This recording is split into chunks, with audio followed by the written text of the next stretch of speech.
Waltz King, written by Bill Molenhof, is my absolute favorite vibraphone solo. It's really fun to play, it gives you lots of opportunities to vary your playing, and above all, it is very, very, very pretty.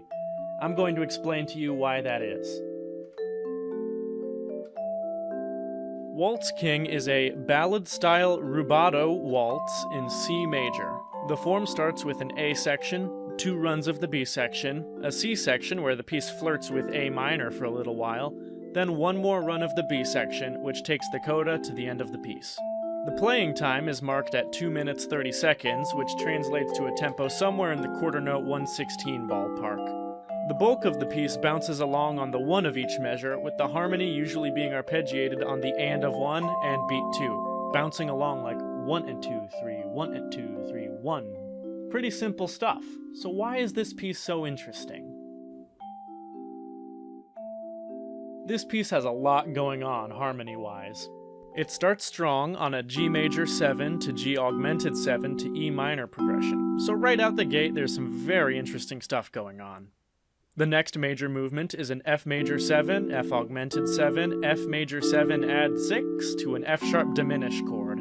I think that these chords sound very nice and surprisingly easy on the ears, and it's all because of Molenhof's use of oblique motion, a kind of contrapuntal motion where one note stays the same while another note does all the moving. In those F chords from earlier, it all works because the low F and then the E and A all stay exactly where they are. The only note that changes between these chords is the inner voice, sliding up from C to C sharp to D.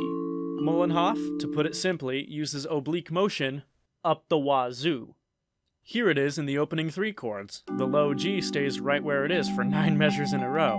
He does it again at the start of the B section, where the progression is C to a C over G sharp to A minor 7 to C dominant 7. The bass note slides up from G to G sharp to A to B flat, and the upper 3 notes stay right where they are. This relative lack of motion makes what would otherwise be some fairly jarring changes come off as smooth and natural, and I think that's pretty neat. Since it repeats 3 times throughout, I feel pretty comfortable saying that the B section is like the real meat of the piece. And the harmonic progression it uses is downright gorgeous. It starts out with that C, C over G sharp, A minor 7, and C dominant 7 from earlier.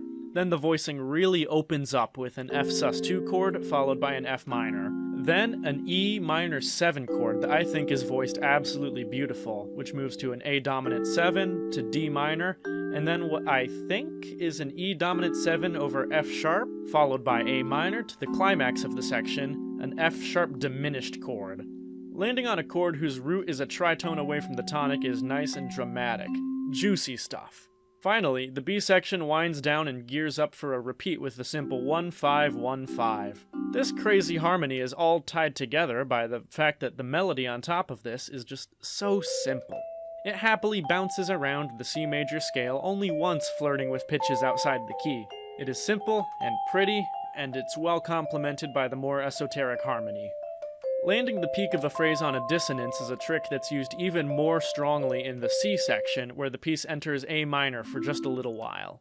The C section has a repeating movement of A minor 7, F sharp diminished, G major 7, and E dominant 7. At the end of the 3rd repetition, the harmony really falls apart, leading to a moment where you play a G diminished 7 and an A dominant 7, but you let the chords ring on top of each other, so it sounds really crunchy. As the energy climbs, the peak of the section, and really the whole piece, lands on an F diminished 7th chord, and it's so intense and just so beautiful. I really love it. From then on, the energy of the tune stays relatively low, and the ending is just easy and relaxing.